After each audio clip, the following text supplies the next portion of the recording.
My name is Jeanne Allen, and I'm the founder and CEO of the Center for Education Reform and the director of the Yass Foundation for Education.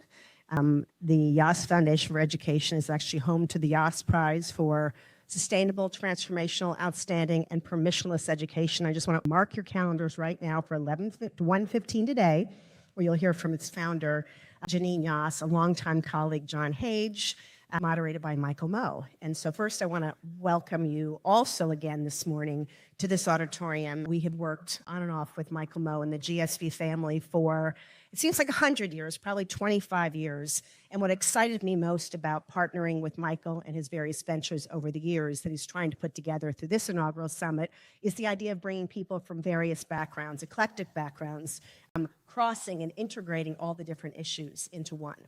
But for us, the one that really crosses all of them, no matter if your focus is healthcare, if it's housing, if it's better cities, if it's whatever it is education. Condoleezza Rice once said that education is actually the most important national security issue of our time. And if you don't believe that, you need to look at the statistics that we've just seen coming out of our nation's report card. Every couple of years, there's something called the National Assessment for Educational Progress. The National Assessment is the gold standard of educational attainment. It is that assessment that you will see sometimes flashed on the front pages of your newspapers or on television or on your social media that says things like, true story, only 30% of our fourth graders and eighth graders actually can read at grade level. 30%. Only 33% can do math.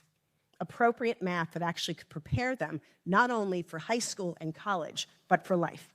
If you actually parse those, split those numbers in half, 15%. Who would be really good with 15% proficiency in reading and math in their family? Anyone? That's African American and brown kids in this country. All right?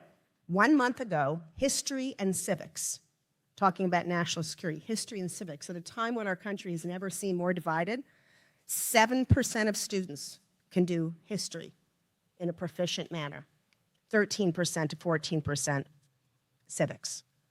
It is alarming, it is shocking, and it's amazing that we're not shaking more people up.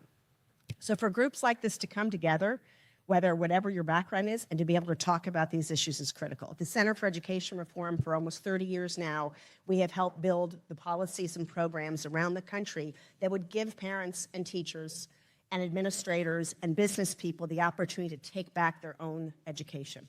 And I don't mean in some old-fashioned, I mean if there's AI that's moving through our nation right now, how do we actually transform learning so it's project-based, so it's intuitive, so it is adaptive? And so I was so proud, after having done that for so long, to partner with the Yass Prize, to be able to power the Yass Prize in partnership with Forbes Media to actually not just talk about it and not just find laws to create the opportunities for new schools and new endeavors to be created, but then to celebrate and reward them. Last year, the Yass Prize gave out over $16 million to 64 transformative education organizations. They're organizations from traditional public charter, private, micro school, ed tech companies, and you name it.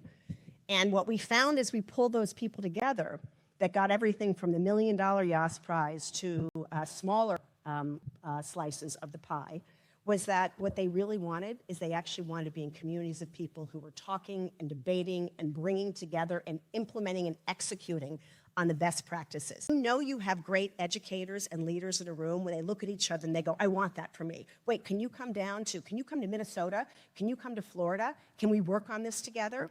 And so what we began to do was build a movement of people that we've seen for years and years and years in all corners of the country that have always been the most incredible transformational people. And by the way, you love your teachers. I love it. You love your teachers. It's not the teachers who are affecting that change. They're affecting the change in the classroom, and that is retail, and that is amazing.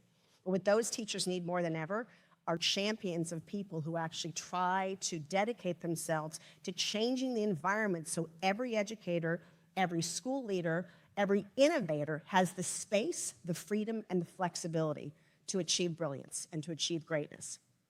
Transformation is truly what it's all about. It's clear that this organization, this effort today, and you're all here because you're thinking about transformation in a variety of ways.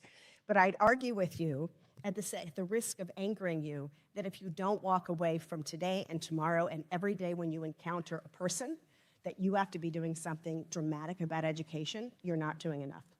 Because whatever you do and wherever you go, the person next to you is the product of something that helped them, whether by their own will, by a school, by an organization, by their own means, got to where they are and they have knowledge.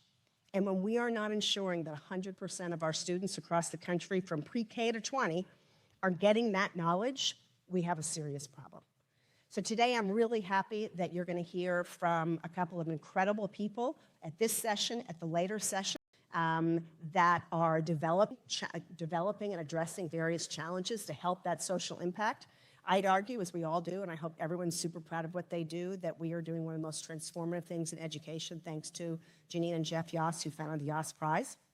I've known them for 25 years, and when I think about social impact, and when I was hearing yesterday from people about the different areas that you're all focused on, social impact really is about making significant change in other people's lives. I do that many different